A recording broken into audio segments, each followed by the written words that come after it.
I want to start with something simple. Think about the last time you got lost. Not dramatically lost.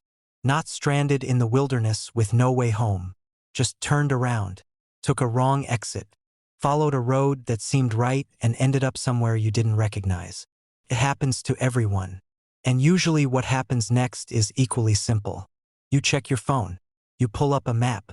The map tells you exactly where you are, exactly how far you've gone wrong, and exactly how to get back on track. Because maps are complete now.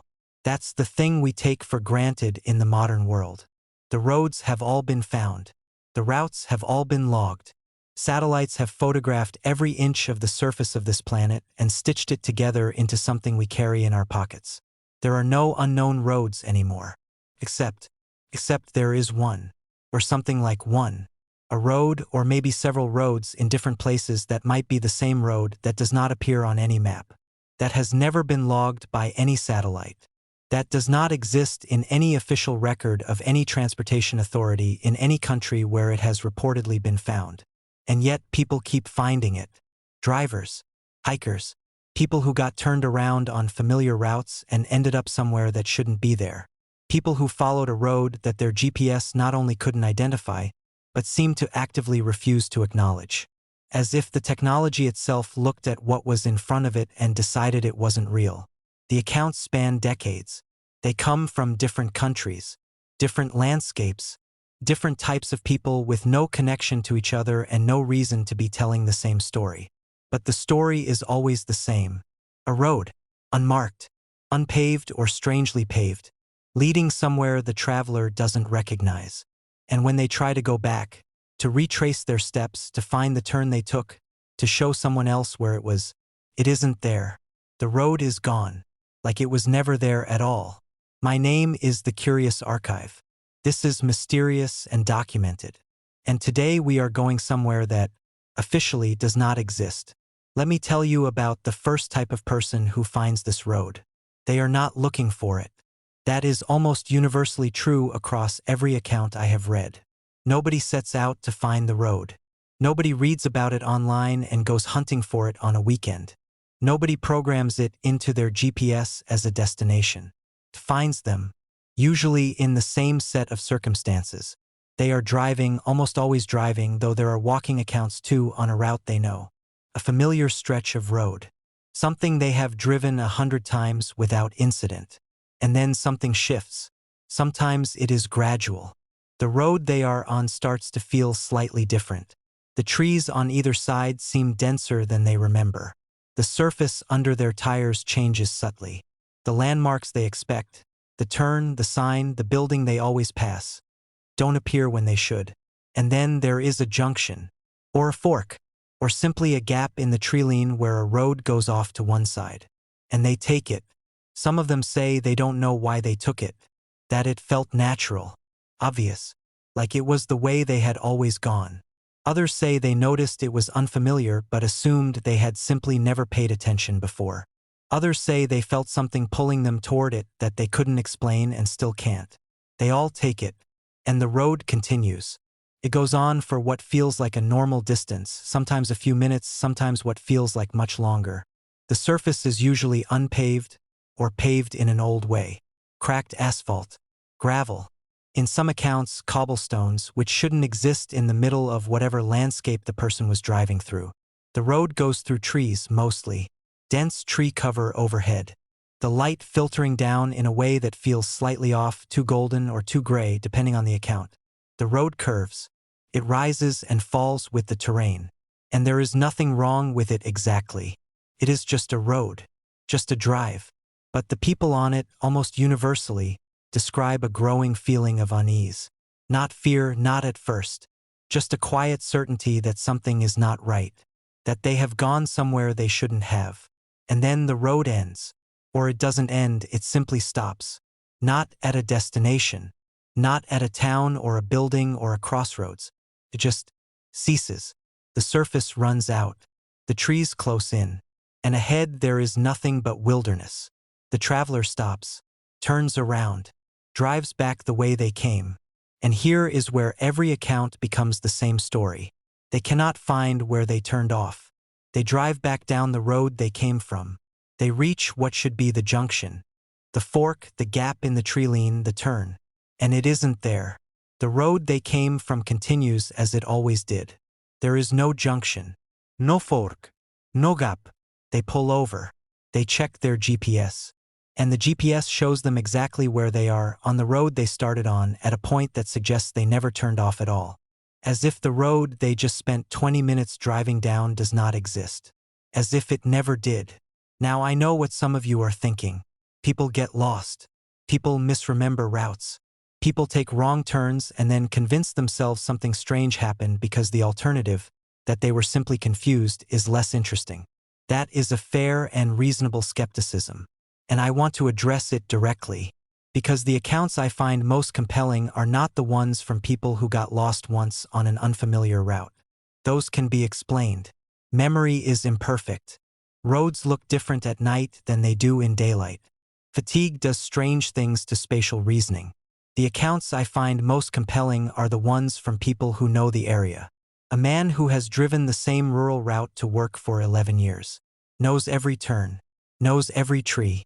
And one morning, a normal morning, not tired, not distracted, finds a road on that route that was not there the day before. Drives it. Ends up somewhere he doesn't recognize. Turns back. The road is gone. Goes to work. Drives home that evening on the same route. Nothing. The next morning. Nothing. The morning after that. Nothing. The road never appears again. He reports it to no one for 6 months because he doesn't know who you report something like that to. Or a woman who grew up in a small town. Has walked the same path through the woods behind her house since she was a child. One afternoon in her adult life, she finds a road cutting through those woods where no road has ever been. Follows it. Becomes disoriented. Eventually finds her way back to familiar ground, but not the way she came. Never finds the road again. Goes back to those woods with her husband 2 days later to show him. Nothing. Or the group of hikers, 3 people together, all experiencing the same thing at the same time, who take what they believe is a marked trail and find themselves on a road. No trail markers. No other hikers. Just a road going through terrain that, when they later check topographic maps, should have made a road impossible. 3 people. Same experience. Same account, given separately. These are not people who got confused on an unfamiliar route.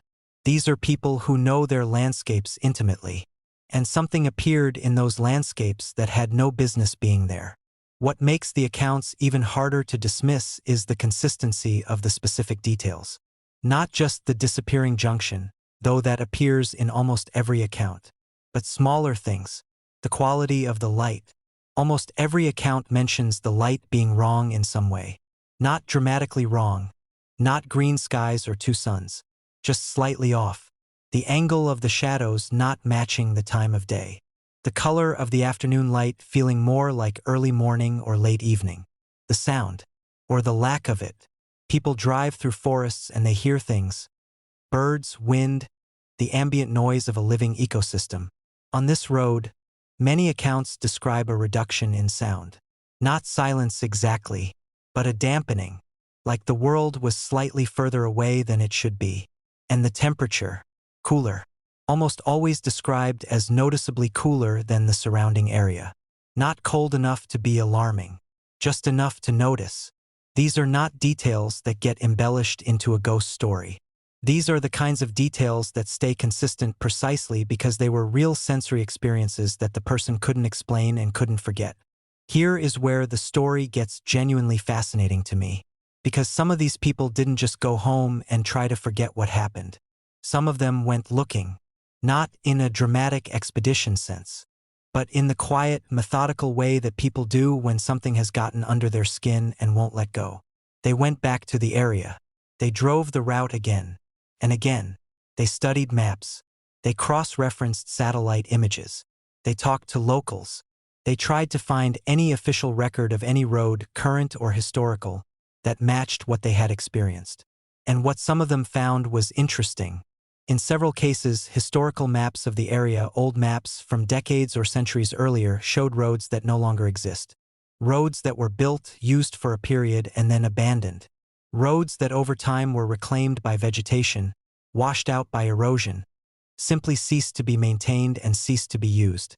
Roads that, on those old maps, ran in roughly the direction and roughly the location of the road the person had found. Now, does that mean the person somehow found an old abandoned road? Drove a path that nature has mostly swallowed but that technically still exists beneath the undergrowth? It is possible, in theory, but here is the problem with that explanation. Many of the accounts describe a road that was clearly in use. Not overgrown, not barely passable. A real, functional road with a surface capable of supporting a vehicle. A road that showed signs of regular use. Packed earth, cleared margins, no fallen trees across the path. An abandoned road does not maintain itself. And more importantly, an abandoned road does not disappear when you turn around to go back. The road is always there when you're on it. Clear, real, undeniable. It is only when you try to find it from the other side that it ceases to exist. One researcher who spent several years collecting and analyzing these accounts, and I want to be careful here because not all of his methodology has been peer-reviewed, identified what he called a geographic clustering pattern.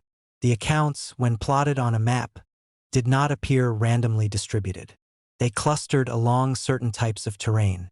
Old forest land, areas with significant historical activity, old trade routes, ancient paths, land that had been used by humans for a very long time before modern roads were built. His suggestion, and again this is theory not established fact, was that whatever this road is, it is not a new thing. That it has been there in some form for a very long time. That what people are finding is not an anomaly of the modern world, but something much older that occasionally becomes visible to people who stumble into the right conditions. He never defined what those conditions were. He said he didn't know. I want to spend some time here on the historical record, because this is where I think the story gets its real weight. Because accounts of this road, or roads like it, are not a modern phenomenon. They are old, very old. In folklore traditions across multiple cultures and multiple continents, there are references to paths and roads that exist outside of normal geography. Roads that appear to travelers who are lost. Roads that lead somewhere strange. Roads that cannot be found twice.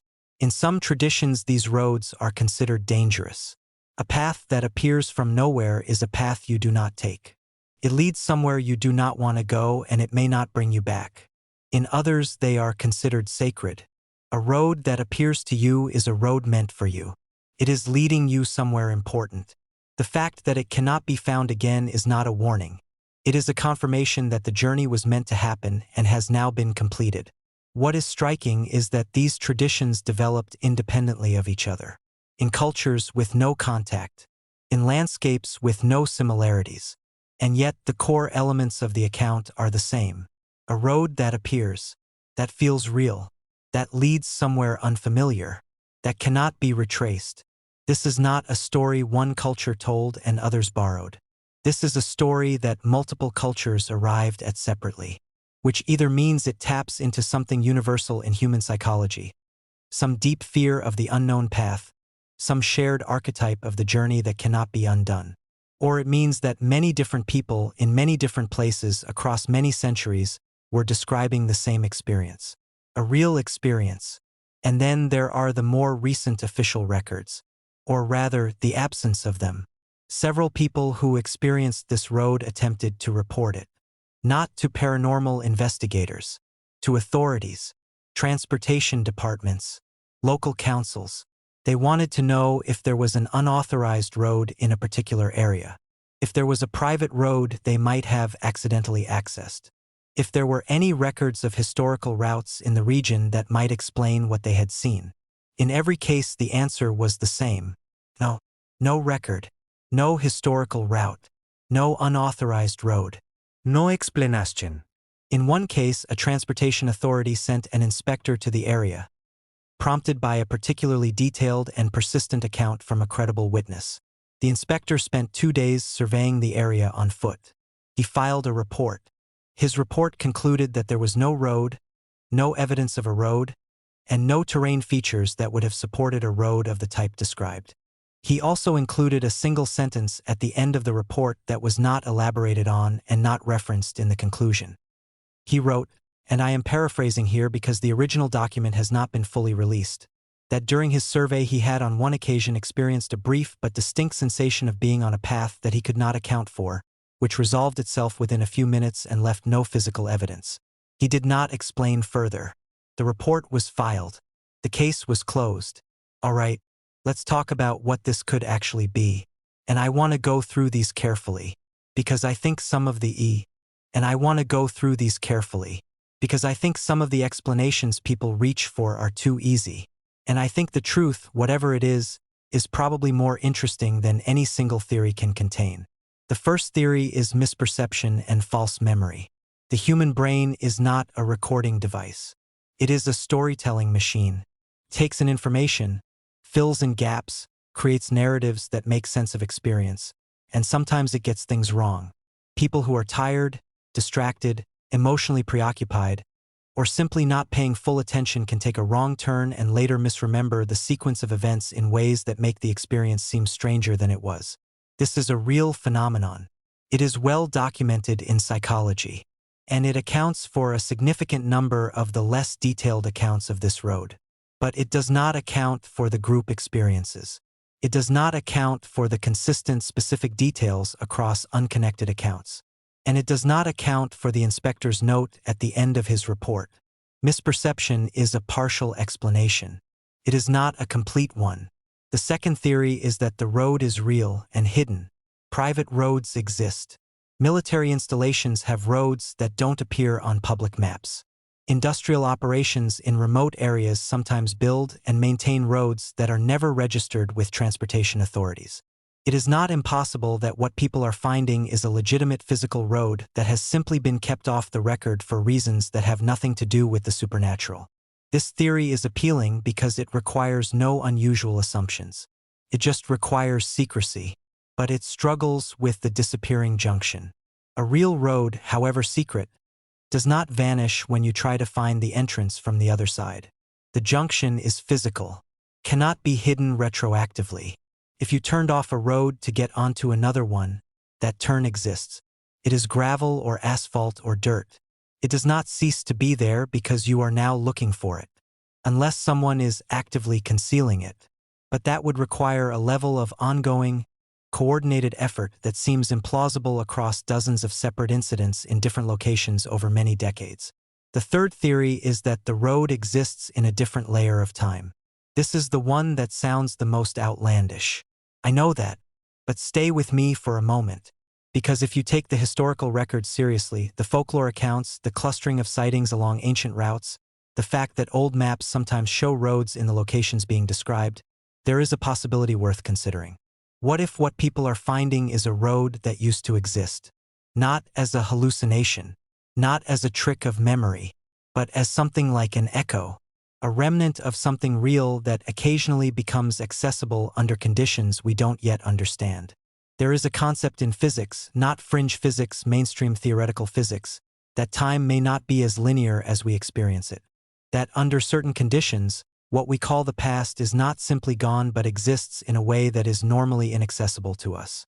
I'm not saying this road is a time portal. I want to be very clear about that. I am saying that the idea of an old road occasionally becoming briefly real, briefly drivable, to someone who stumbles into the right conditions is not as far outside the bounds of serious theoretical thinking as it might seem. And it would explain everything. The road that feels real because it is real. The light that is slightly wrong because you are not quite in the same moment of the day. The cool temperature. The dampened sound. The junction that cannot be found again because it only exists when the conditions are exactly right. It would explain why the road never leads anywhere. Because wherever it used to lead, that destination is gone too. And then there is the fourth theory. The one that the folklore traditions point toward. The one that the inspector hinted at in his one unexplained sentence. That the road is not a remnant of the past. That it is not a hidden physical road. That it is not a trick of memory or perception. That it is something that exists alongside the world we know, parallel to it, occasionally intersecting with it in ways that are not random, that are, perhaps, selective. That the road finds the people it finds for a reason, and that the reason is not always benign.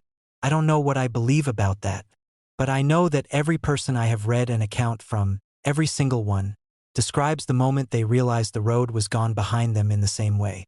Not with relief that they made it back. With loss. Like something had been briefly available to them. Something they couldn't name. And now it wasn't anymore.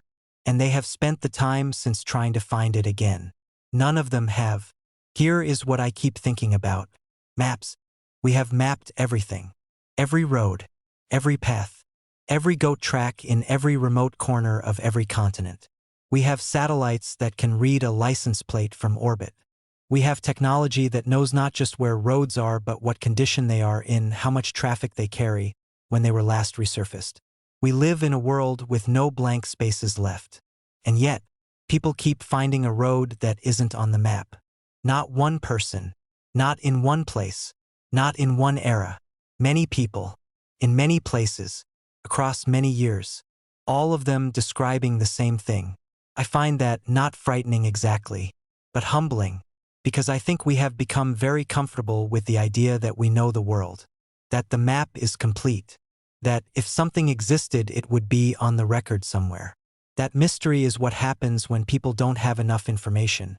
And that given enough information, everything resolves. But what if some things don't resolve? What if the road exists precisely because the world is larger than our maps of it? What if there are places and roads and maybe other things we haven't found yet that exist in the gaps between what we know? I'm not telling you what to believe. I never am on this channel. I'm just telling you what the evidence suggests. And what the evidence suggests in this case is that somewhere out there, on a route you know, on a road you have driven 100 times, there may be a turn you haven't taken yet. A road that goes somewhere you don't recognize. And if you ever find yourself on it, pay attention. Because according to everyone who has found it, you only get one chance. Thank you for being here. Genuinely. This episode took longer to put together than anything I've done before, and it means everything to know you stayed till the end. If you have found a road like this, if any part of this story sounds familiar in a way that goes beyond simply listening to it, I want to hear from you. The comments are open. I read every single one.